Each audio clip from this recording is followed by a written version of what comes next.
I think right now things have still been relatively peaceful because a lot of Trump supporters have not come to the realization that he has lost. Take a little break from the crazy, try to recalibrate. Every day seem to be hazy, I see doom. Everybody's sick with obsession, it's hard to navigate. Take your baggage out of my space, I need room. Reset. New world order. Reset. New world order. We are live, and I'm very excited. I wish you could see my face. I can't even contain my excitement.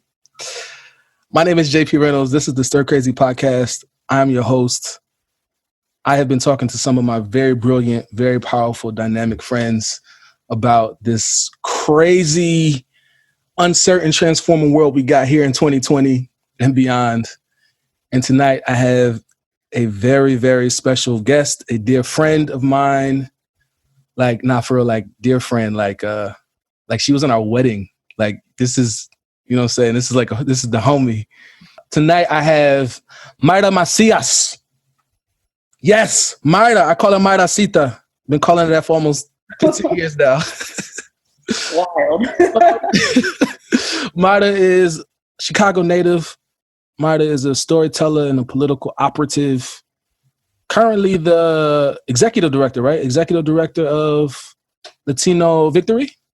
And really making things work, making things move. I am beyond proud of Mayra.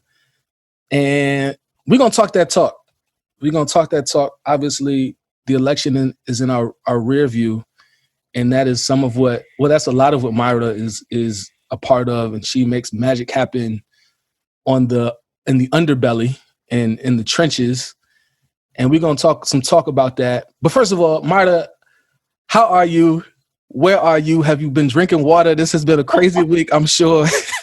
What's going on? Friend, thank you so much for having me. I am back in Washington, D.C., where I live. I was in Florida the last week and a half of the election and was in Miami when we found out we had a president. Yeah. So I'm back. I've been trying to drink water. I've also probably been drinking way too much alcohol in celebration. Not sleeping enough. But as you said, the election, which was instead of election, I was an election week. It felt is behind us almost. I'm excited that many of us can sigh. I mean, can just feel this like weight off our shoulders because we have a new president, a president-elect who is going to get this country back on track. Yeah. And you've been doing a lot of work. I know that this is like the busiest time of year for you. Are you still in celebration mode? What's the verdict here? It's a in between because it wasn't on election night. I feel like I haven't been able to rest, right? Because I kept waking up, checking my phone, seeing if we had called any of the other states to figure out whether or not we had a new president.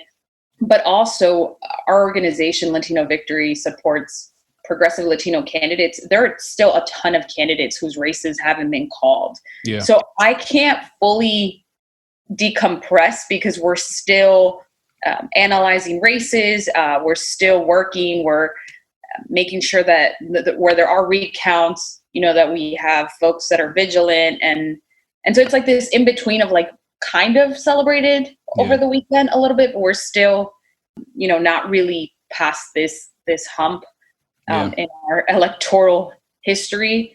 So not fully in celebratory mode.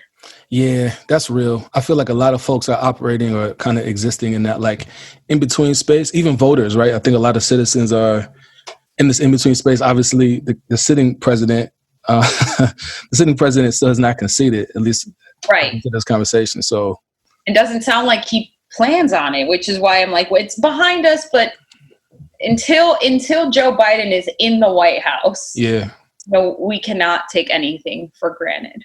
Yeah, and it's. I want to talk to you about some of what you think about a lot. I'm going to pick your brain a little bit, and I'm grateful again. We found some time for us to have a conversation. Because, we're in a weird spot, right? Like in terms of where things are, right? The sitting president is like really just trying to poke holes in the process. And for folks who are already disillusioned, this is worse. Folks who are progressive, right? This is like not helping anything. Right. And I'm curious about what you think about kind of just like the state of our democracy, right? I mean, that's a huge like dissertation length question, Right. but that's something I feel like is like super highly at stake right now. Yeah, I mean, I think part of why many of us still can't celebrate is because this president isn't going to go out without a fight. We had Mike Pompeo, what was it, yesterday or 2 days ago, saying that they were getting ready for a peaceful transition into a second term. And what we have seen over the last 4 years under this administration is that they don't abide by the truth, right? They create their own narrative. And it's gotten to the point where they have convinced the American people or their base of voters, their base of supporters, that, reputable news outlets are not factual. And so my fear is that they're continuing to sow seeds of doubt about the integrity of this process with pure fabrication, right? Like there are rumors that they make up or stories about election fraud. And it doesn't matter that there aren't facts backing that up. Like if they say it long enough, if news media is covering it, then the voter who believes in Trump and already believes that the system is set up against him, they're going to take that to heart. And my fear isn't so much of like whether or not Trump is going to leave the White House, because there are mechanisms in place for that, but what's going to happen in the streets, right? Like what's going to happen with that base of supporters who does not believe that they have lost? Like, I think right now things have still been relatively peaceful because a lot of Trump supporters have not come to the realization that he has lost. They're still holding out on these recounts. They're waiting to see every vote being counted, even though, now President-elect Joe Biden has received the electoral votes needed to be declared president, even while we count the rest of the ballots. Like, he has won. And I think that moment when it hits a lot of these supporters, a lot of the Trump supporters, that their president has not won re-election, like we're going to see a lot of friction. And that is my concern. Like, what are we doing to start getting our communities, like the resources, information, like how are we combating this, or how are we preparing for what I think is going to be, inevitable chaos? Yeah, it is. And it's just so complex. There's so many different things swirling in my head, just even as you're talking, right? Because you mentioned honesty and folks just being dishonest, blatant lying, distorting truths, half truths, full untruths. I've seen things about like litigation for things that voting spaces already do or election offices already do, right? It's like, why would you announce this as a new litigation? Like, they already check these things. They already do go through confirmations. There's already a check on this. And it's hard to, because one of the things that's hard to talk about is accountability without honesty, right? Because I know some folks, different spaces that I'm in and like different conversations I've been having, people are looking towards holding Biden Harris accountable, and like the newly elected officials accountable. But it's hard to even get to that point if there's just not a basis or a standard for honesty. And it's been stretched so far. And like you said, it causes this like system of belief for an entirely different group of people that's really troubling. And I think about that a lot, and I'm often curious with folks is like, are we ready for what's going to come? Because I don't know if we're ready. And in a couple of these conversations I've had, I've talked about civil war and the history. I didn't want to bring that up, but like that's what people are saying. Like that is an appropriate description for what I think could happen. Well, Marta, we haven't I want to share with you something that I got from Naomi, my wife Naomi, and this is something we've talked about a lot over the past year, and really last 4 years. I didn't start using this language until maybe Charlottesville in 2017. But Naomi's from Little Rock, Arkansas, and she would always say to me, the South doesn't think they lost the Civil War, the original Civil War. If you go down to the South, they're still Confederate. They don't think they lost, right?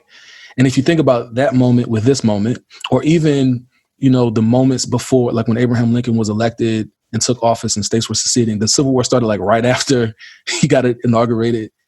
And it's a similar, I hate talking about it because it's something that is kind of scary, right? If you think about it. And then I often will also say, we're kind of already in Civil War territory. It's just not official. It's not formal. When folks are dying in the streets and cities are burning and all of that, it's wild, isn't it? Or our perception of what Civil War looks like is different, right? Because I think you're absolutely right. We're already in a very divided country, a very volatile country. And does Civil War mean what it meant, in 1860s, where people are out in the street fighting one another, or is Civil War in the digital age of vastly different experience? Yeah. Because it's so digital, right? I mean, if you go down people's Facebook posts, it's there's a war happening on this post, man. I don't know what's going on here. I'm not the Facebook type, but I'm these folks is really getting after it in these comments. I'm relax, this is a different. What are we talking about? Yeah, it's the other thing you talked about was getting to the point where we inaugurate a new president-elect. And one of the things that I'm also curious about, to pick your brain about a little bit, is how we hold folks accountable, right? Literally processes, the mentality, the mindset. Because if we place our focus on, which I think you do, and you do this well, right? You are focused on getting folks into office, right? You're focused on mobilizing voters, mobilizing people's voices, mobilizing communities.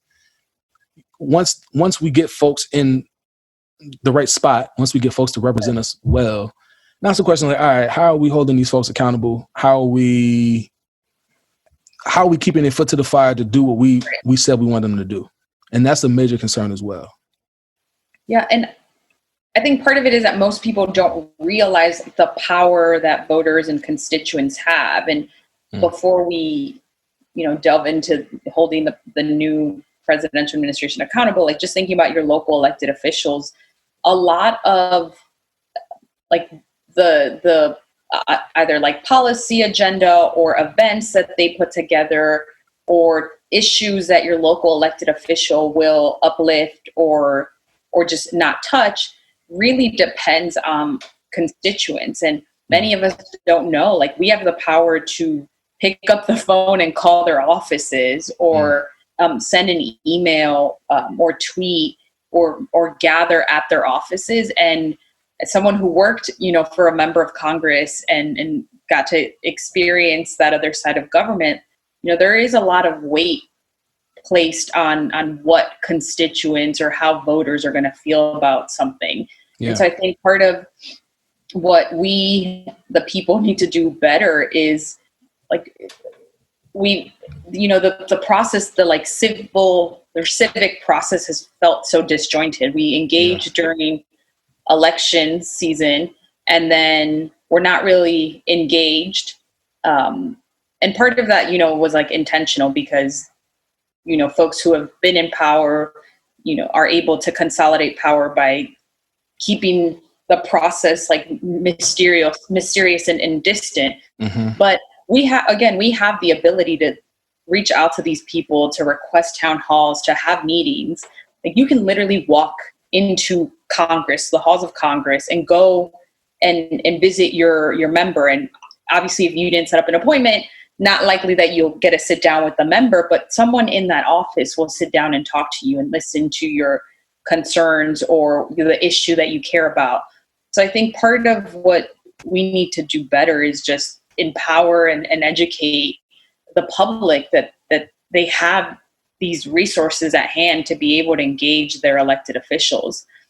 And it's not just holding them accountable every 2 years or every 4 years when they're on the ballot, but being present throughout that process of their tenure, especially when they're first elected. Like that first year, that first term is so critical, because that's when that's really when they're forming like what it is that they're going to be fighting for, advocating for. And that's when, if you were a volunteer on a campaign, like you have a lot of power, you have a lot of weight, because you were there and you were helping that candidate. And even if you weren't a volunteer, if it's someone that you voted against, like they're still your elected official, and you have the ability to make demands of your elected officials. And so unless we're part of that process throughout, there really can't be accountability, because if you're not monitoring, you're not demanding, you're not asking, then the elected officials are going to assume that the way that they're legislating or governing is in alignment with their districts and what the people want. Yeah. I'm curious too, like I'm trying to imagine things with a lot of folks right now. How do we reconcile, at once the fact that like, it's built a certain way for folks to not have access to knowing this information so folks can stay in power. How do we take that and then reconcile that with like educating folks on what the power is? And again, this is like in a context where this has been like a really crazy year where people have been protesting in the streets and making demands and using social media and organizing and learning and educating themselves. But I'm like, how do we hold those two things? Because like you said, right, like it's not in the interest of sometimes elected officials or people in power to actually be accessible in that way. And then like who's doing the teaching, who's doing the educating? How do we get access to that? That's the bridge that I feel like we got to cross at some point. Well, I think to your point about, the protest or manifestation in the street, like that's part of accountability, right? Because the only reason that we're talking about climate change, that we're talking about social justice, we're talking about police reform, that we're talking about, Black Lives Mattering at a national level, is because of these youth-led, Black-led movements that we cannot escape, right? If young people, if folks that were part of the Sunrise Movement, weren't on the streets and frankly, like in offices of elected officials making demands about action on climate change, we wouldn't be talking about climate change in the way that we are, and particularly within the Democratic Party. Like it is now part of the Democratic Party, platform. It is something so like integral to the Democratic Party's agenda. The fact that you have the now president-elect making concessions around like ending fracking at some point, that would never have happened had these young people, have these movements been putting pressure, public pressure, and forcing a conversation on the issue. So I think those tactics can and should be employed, with this new administration. But I think there are other ways, like that's just one piece of the puzzle, getting, this broader public awareness on these issues. But we can do those things at a smaller scale, right? Like setting up meetings with these offices. When you're talking about accountability on the presidential level, there's a lot less access than your local elected official, but I think the tactics remain the same. How are we, when hopefully soon we'll have town halls and opportunities where the new administration will get to travel and meet with constituents and people all over the country. Like those are opportunities to uplift issues that we care about, and that we feel should be centered. And I'll give you an example, like, again, just like the work that already has happened to make sure that this administration is being held accountable. In a lot of the immigrant rights movement was really not supporting Vice President Biden, right? In part because of his association with the Obama administration. Right. And during the Obama administration, there were a lot of deportations that occurred. Mm-hmm. Now, part of like their advocacy, was really bringing the issue to the forefront, and allies like our organization and other Latino-led groups and other groups that care about immigration have brought this issue to the forefront when they have opportunities to talk to either, the vice president directly or his team, to the point where even though immigration wasn't a topic of conversation as much in the general as it was in 2016, the vice president made a commitment to introduce legislation in the first 100 days of his administration.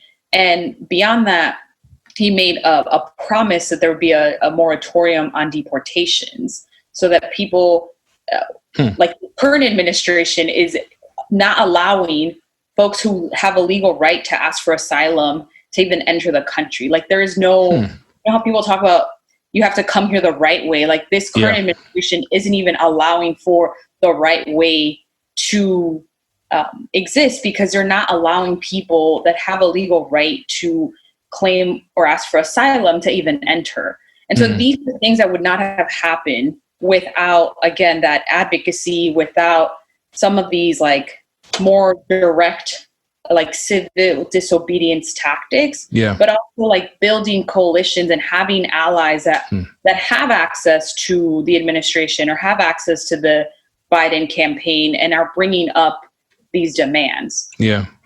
So I do think that like it is a combination of folks being out in the streets, being visible, continuing to put that public pressure, but also building coalitions, with folks who are on the inside, who can bring up these issues, who can point to these very specific movements and say, like, we need to do X, Y, and Z because these are the demands that, folks on the streets have been bringing up. Yeah. Yeah. There's a lot of momentum towards keeping that same energy, right? That's what I've been hearing from a lot of folks. And then it'll be necessary going forward, especially with, folks who are more aligned with progressive values and agendas than obviously folks currently in power and office. But, you mentioned something that made me think, right? You said that the president is less accessible, and you point towards, I think you rightly point towards like getting more involved in local politics. Yeah. And that makes me think, right? The president is such a huge figure in terms of our political landscape. And I'm always like, why does the president get that much juice, right? Like when it comes to we the people, democracy, we have representatives, we have Congress folks, we have senators, we have state legislatures, right? But the president gets all this juice. And I'm like, how is it possible? Is it possible, do you think? What do you imagine for us, reducing the weight of the office of president? And I think part of the reason we hold it in such high esteem is, I think culturally we have a addiction to cults of personality. I think we have celebrity addiction, and part of me laments the fact that spills over into our political world, where we give so much attention to the president when the way for us to be involved is really with like local officials. Right. I'm like, how do we shift that? What do we do with that?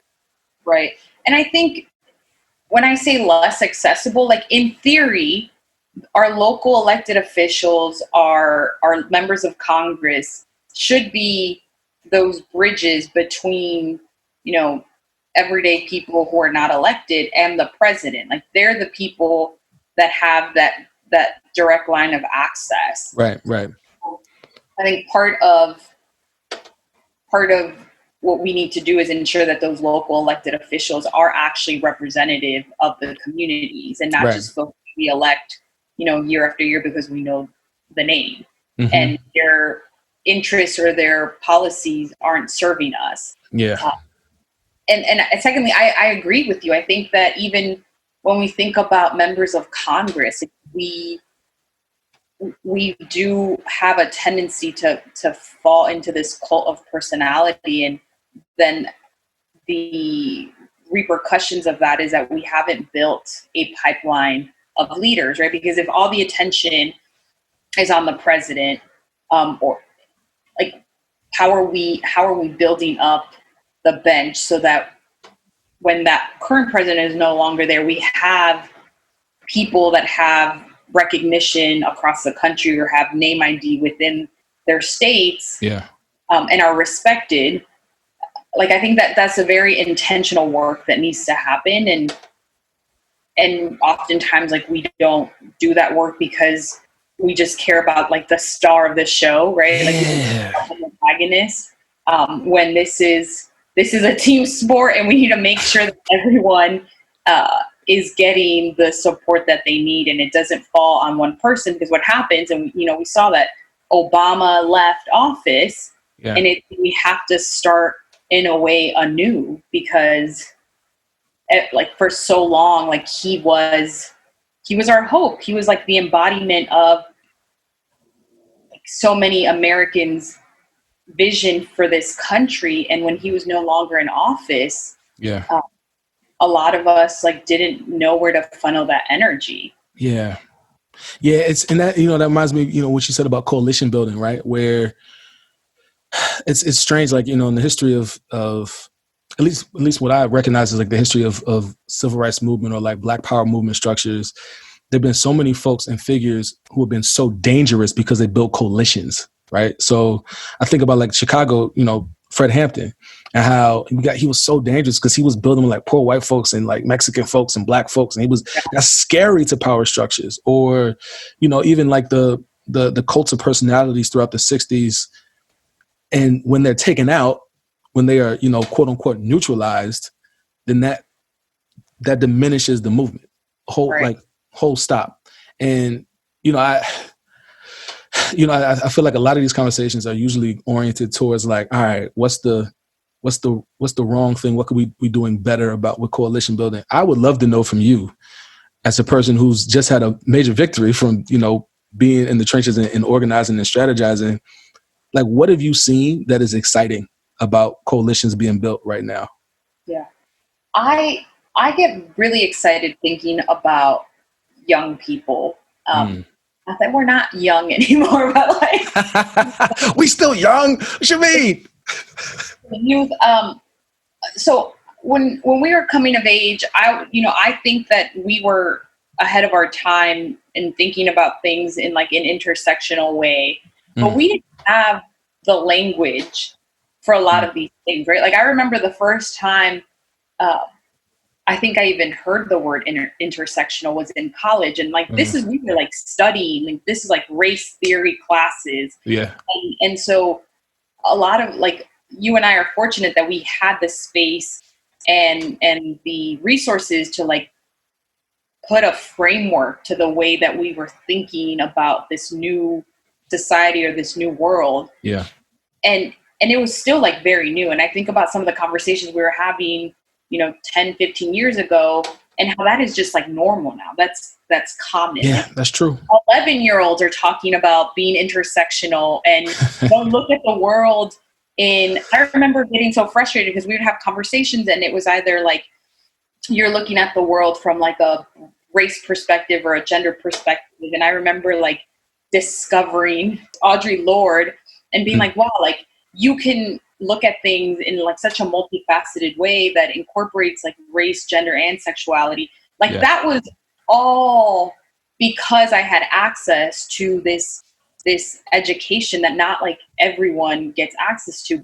Like, this is part of like the lexicon of young people. Like, they're growing up and identity is not so like compartmentalized to them, right? Like they are like queer and Black and people of color. Like, it's just like, that's who they are, right? They grew up in a world where, thankfully, and I don't know that this is like fully true, but that they weren't segmenting themselves in the way that we had to. Right. Well, I think part of what is so beautiful about growing up with a more holistic sense of self is that when they're organizing and building coalitions, it's very intentionally intersectional, right? So you're not just building, if you're fighting for immigration rights. You're not just building a coalition with like Latinos and Asians and, you know, like the Black diaspora that's affected by immigration, but you're building a broader coalition because, you know, the way that the immigration system is set up, it is parallel and resonates with the way that our criminal justice system is set up. So they're building like these broader bridges, even if things don't seem like they align. Like there is, I think, just like a deeper, or maybe instead of deeper, like it's like they've taken a step back and are looking at like the roots of problems versus just like, all right, this is an issue and we're going to build a coalition around this issue only to those that it affects. Yeah. Versus like taking a step back and being like, well, the issue here is, I don't know, capitalism, or the issue here is white supremacy, and how are we building broader coalitions? Yeah. Because, you know, white supremacy affects this community, this community. And I just don't think that we, and no, to no fault of our own, right? Like it's just, things evolve, and we built on the work of our ancestors, and this new generation is building upon the work and the language that we have helped formulate. And so I'm really excited because the organizing is just broader. Like the tent is bigger. You have like the kids from Parkland talking about issues that, you know, typically don't affect white suburban children, and vice versa, like giving voice and giving space to the voices that we should be centering and movement building, which are like Black and brown voices, which are working class voices. So I just think that I could talk about this forever. I think that go for it. There's just a lot of hope for me to see the evolution, and to, you know, for us to kind of be, as we started off talking about this in between, we're in between generations, and really seeing how I think the work and the cultural production that many of our generation created has helped inform the younger generation and is making their power building that much stronger and more sustainable. Yeah. Right. That's the other thing. Like, it's not about building a coalition for this one thing. It's like, how are we building and sustain long-term power? Yeah. And you know, that's what was crossing my mind as you were talking about the coalition building. And I'm wondering about our generation. And I'm like, are we too far gone? Like, is it too late for us? Because, you know, I think about the way that this year has shaped a lot of people's reckoning, especially white folks, right? I'm talking particularly about white folks. I feel like there's been a lot of reckoning. I'm sure we both have classmates who probably reached out, or folks who had come to Jesus moments, so to speak, when it comes to race issues or issues. About these folks reaching out to you. Listen. And it's not just white folks, it's Black folks who, you know, believed things about class or privilege to their own benefit, but didn't understand that there was poverty attached to these things, or that, you know, white supremacy is like prevalent systematically and systemically. Yeah. So I've had a lot of conversations with folks, and the thing about it that strikes me is, you know, when you're confronted with something, like when you're isolated and you are stuck at home and everybody's watching a video of a person getting, you know, literally killed, murdered on your phone by a police officer, you have to confront it. Yeah. Folks, there's a different urgency. And, you know, white folks was out in droves. Like I'm the type of person, like if I see a protest in the streets, I'll just jump in, right? I'm just like, what they saying? I'm in there. I'm gonna just jump in, right? Don't have to necessarily be the organizer, know the organizer. If a protest is popping up, I'm jumping in, right? So I was walking to the bank one Saturday. It was a beautiful day in Harlem, and I'm walking down 135th Street, and I run up on a protest, and it's right in front of the precinct on 135th Street. I'm like, oh, I'm about to hop in this, right? I hear them coming down the street, and as they get closer, I start recognizing who's in the protest, right? And it's like all white people. Now, mind you, we're in Harlem. This is Central Harlem. This is still, I mean, it's gentrified, but this is still Harlem. Yeah. And it's all white people. And I was just like, oh, shoot. Okay, I think they may got this one. I think I can just keep on going with my days. I'm going to just keep enjoying my day. I don't have to do this today, right? And that was cool. But then I turn around and I see what the numbers look like and what the data look like for who voted for who. And, you know, and I'm just like, but are they keeping that same energy? How is it becoming sustainable? How is that urgency being sustained? Because at the end of the day, right, some of us can choose to not pay attention to this anymore. Yeah. And I think you're right with the generation that's coming up, Gen Z, as I think a lot of folks call them. I think Gen Z, Zoomers. I think they built different, number one. I think maybe they were radicalized because they were, their college or their high school career was bookended by tragedy, right? Like if you're the class of 2020, like I have a student, you've had students, right? I had a student who was class of 2020, freshman year, hysterically cried. The beginning of freshman year, Donald Trump is elected president. The end of senior year, we have a pandemic. They can't even graduate normally, right? It's literally bookended by tragedy. So they are radicalized differently. They've been forced to be a little bit more empathetic to their neighbor because they realize how intertwined their issues are. So they've been shaped different and molded differently, which is like that actually does kind of give us some hope for how they perceive the world, and it gives a lot of energy to folks like us. But I think about folks in our generation and I'm like, are y'all going to get it for real? Or is this just like cute for the moment? Is this like a thing that, you know, it's cool to post a blackout image on June 6th or whatever it was and, you know, post your Audre Lorde and James Baldwin quote. And then in two Wednesdays, you back to the bullshit. You know what I'm saying? Like what are we talking about? You know, so I wanted to stay on the hope theme, but I'm back to this. Like, what y'all doing? That's super real. And I think about even just like our experience at Yale, like the I don't even know the cohort that graduated maybe like 4 or 5 years ago, or that were in school 4 or 5 years ago, mm-hmm. That their whole experience at Yale was marked by activism. Like the whole, I don't know, no, you were already in New York, but that whole group that like really pressured the university to change Calhoun, right? Yeah. Like I think about even that group. Like I don't see that happening with our cohort of Yale students of color. And I do think that there were a handful of folks that were much more radical, but it feels like that generation, like it was across the board.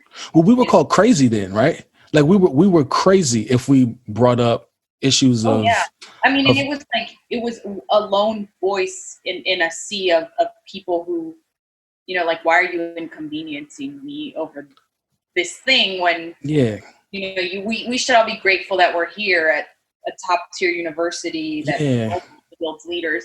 So I think that is spot on, like your assessment of like this cohort, this younger generation has been, and even before the Donald Trump thing, like we have had mass shooting after mass shooting after mass shooting that has really made children grow up. Like I go back to the like Parkland students because it just reminds me so much of Sandy Hook, right? Like this suburban, like predominantly white community, and all of the young people whose innocence was completely destroyed and they were forced to grow up. But like all of the activism that has also come from that, and not just like for the Parkland students, but like across the country, how many young people were mobilized, seeing.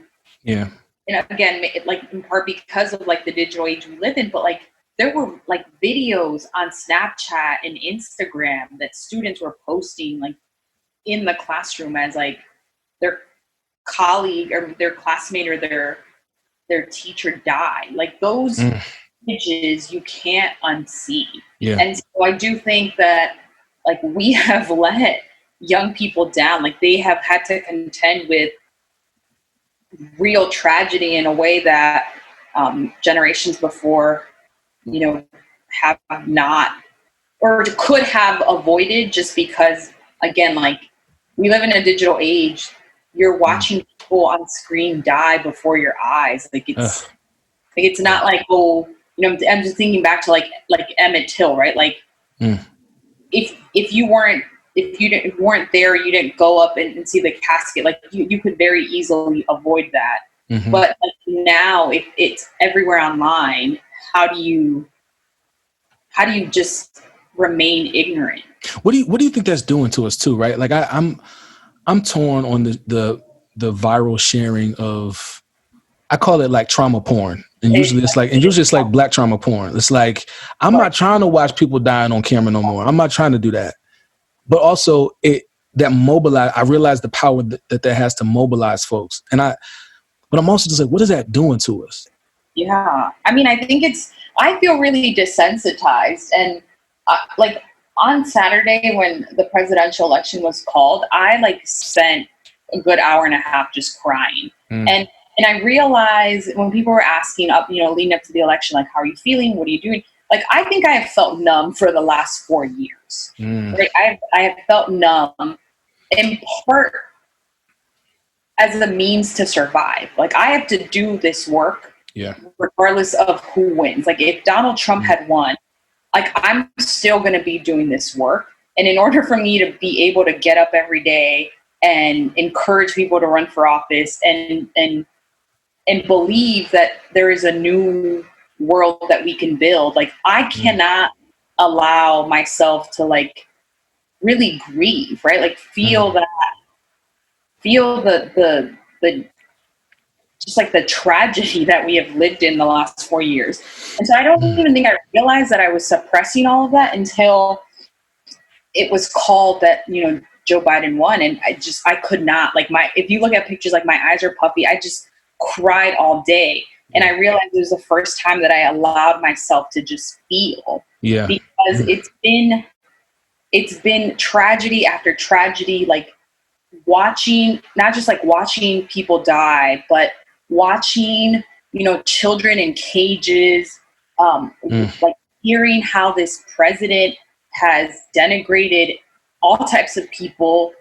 It's so hard to not be desensitized. Yeah. And I feel like thing after thing keeps happening.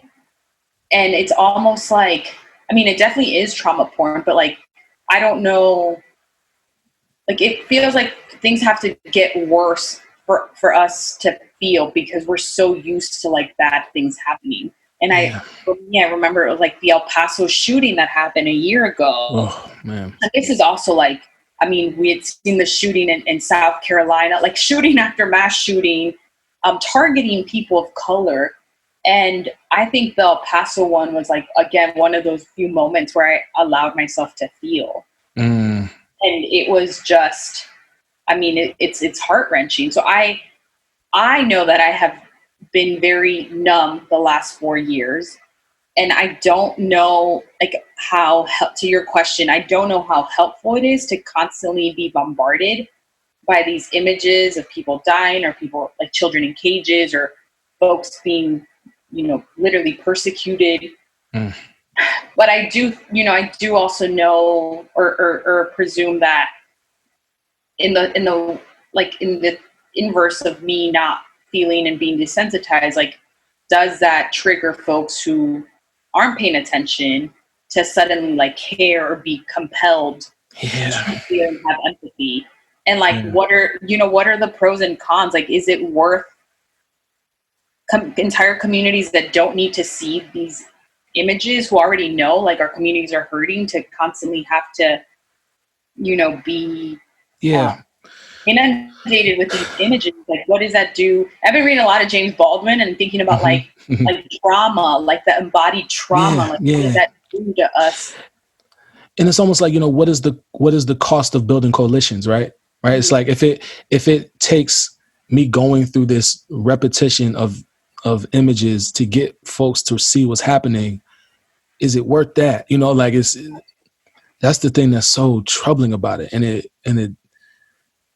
I think it really drains us spiritually, and I don't know that we think about it enough. You know, as I think as a human community and as a society, it's something that troubles me. You know, often just like how much we consume, how much trauma we consume, and what that does to our psyches, our spirits, our hearts. You know, and like you said, like you were holding it in for years, and I think a lot of folks have been holding it in because honestly, that's like survival. That's like a survival tactic.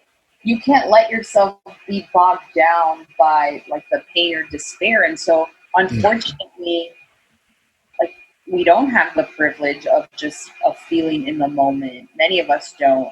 And I think for me, I also realized like, I think part of my, like I didn't allow myself to feel hope around Joe Biden winning because I didn't want to be let down by this country.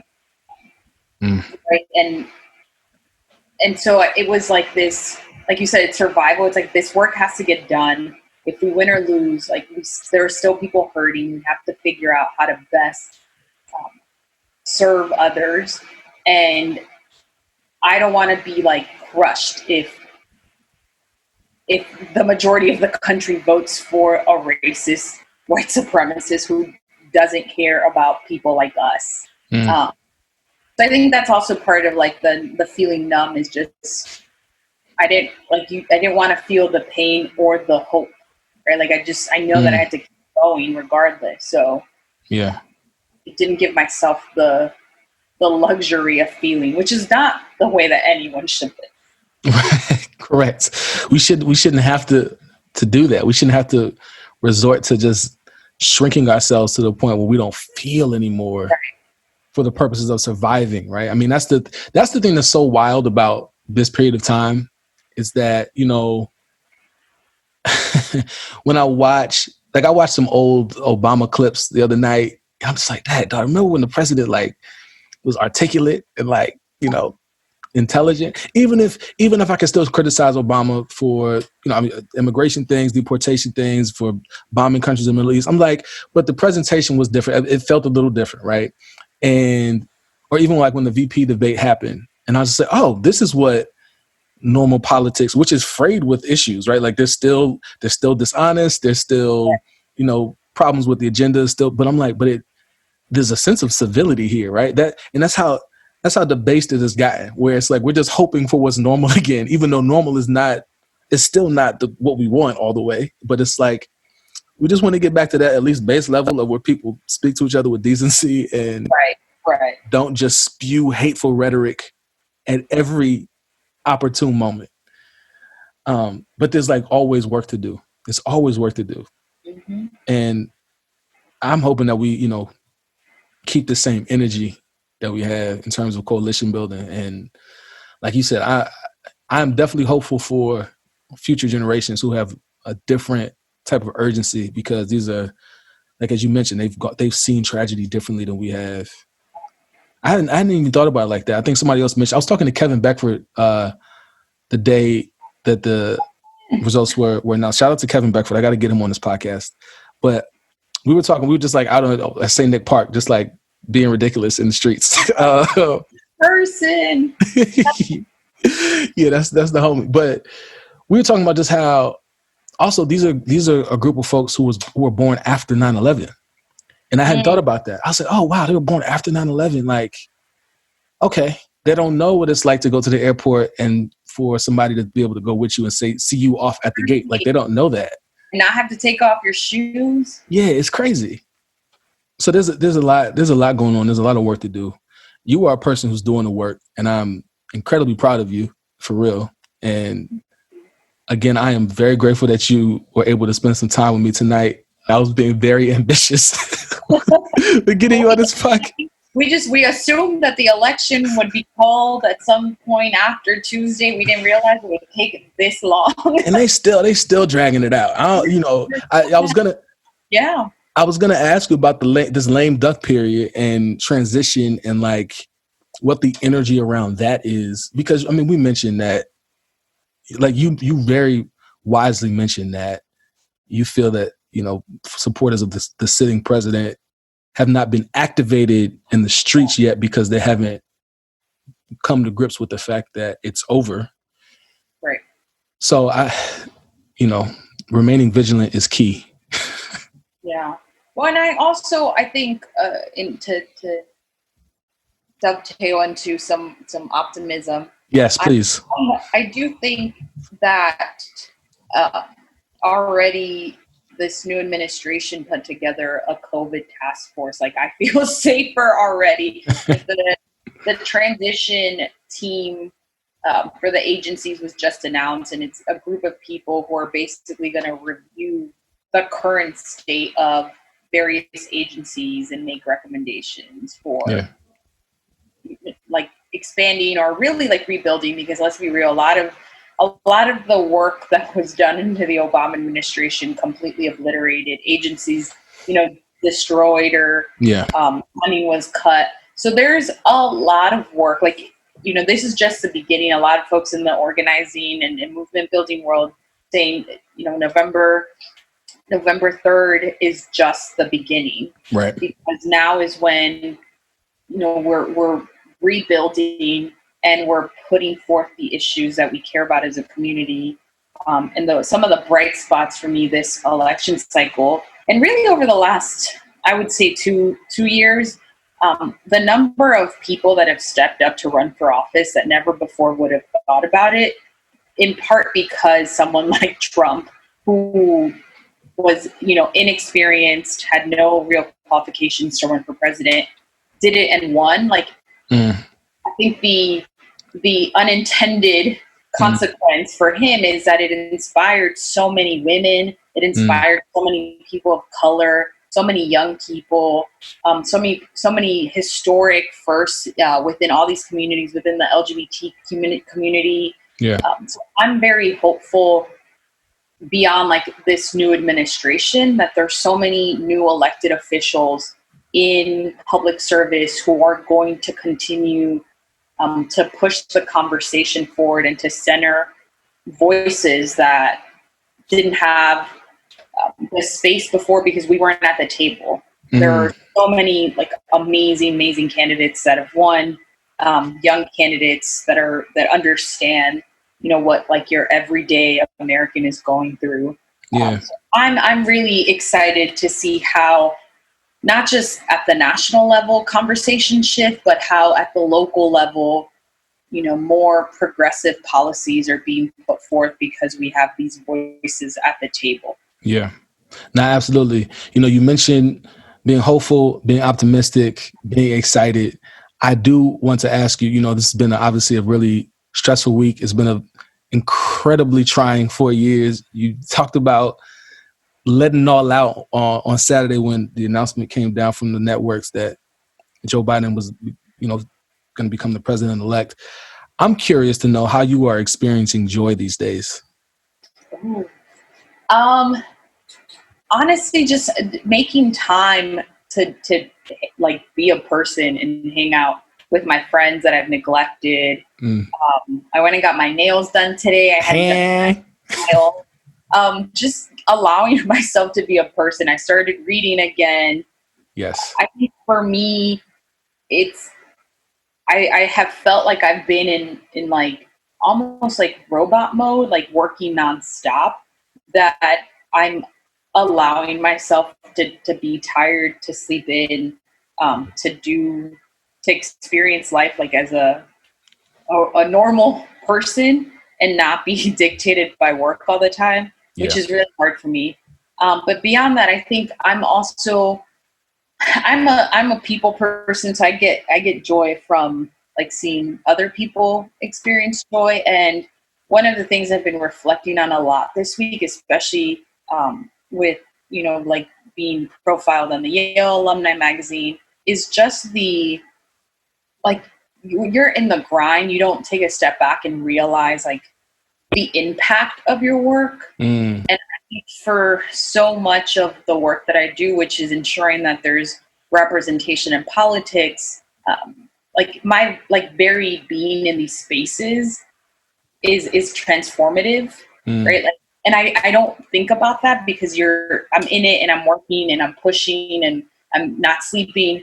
But I had this moment on Saturday when an organizer like reached out to me. An organizer I never met reached out to me and DM'd me and asked me something and said, like, I don't know how to say this, but a lot of us really look up to you. And having that moment of like, I'm very unapologetically me, and when I feel like I need to voice something, I do it.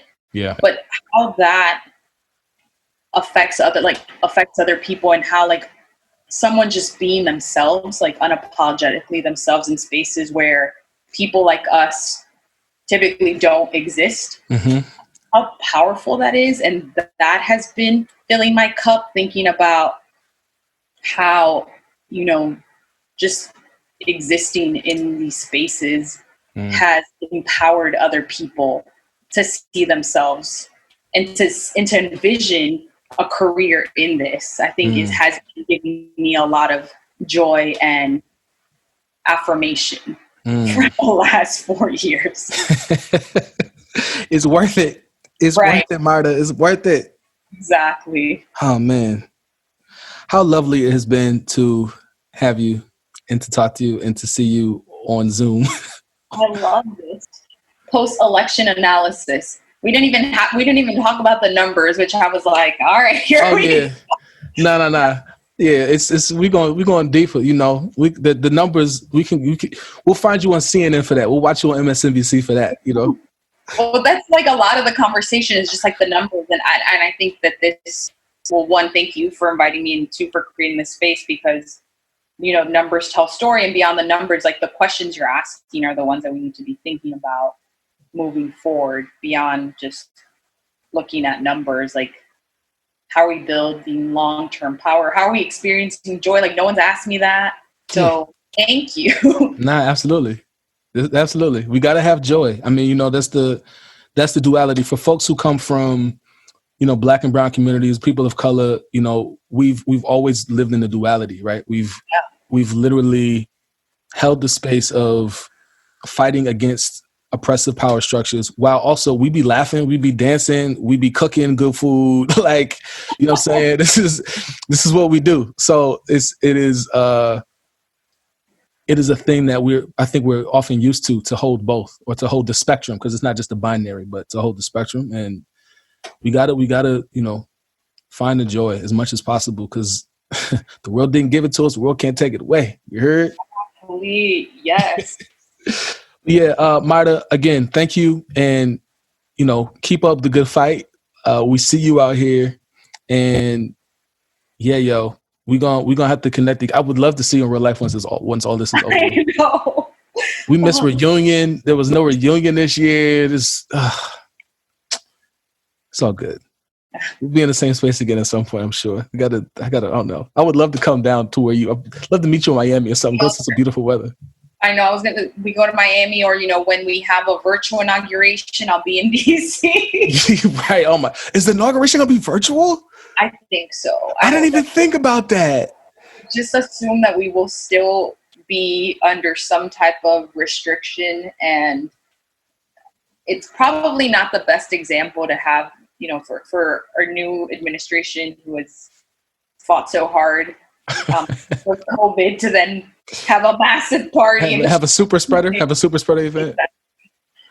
I actually did not even think about the fact that there's going to be a virtual inauguration. Yeah. Wow. They haven't said anything. You're just rightfully assuming that it's going to be virtual. Well, I'll see you then, I guess. But otherwise, thank you for tuning into this episode of Stir Crazy. Don't forget to follow the podcast at Stir Crazy Podcast on Instagram and Facebook.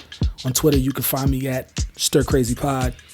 This is a completely independent venture, so your subscriptions and donations are more than welcome.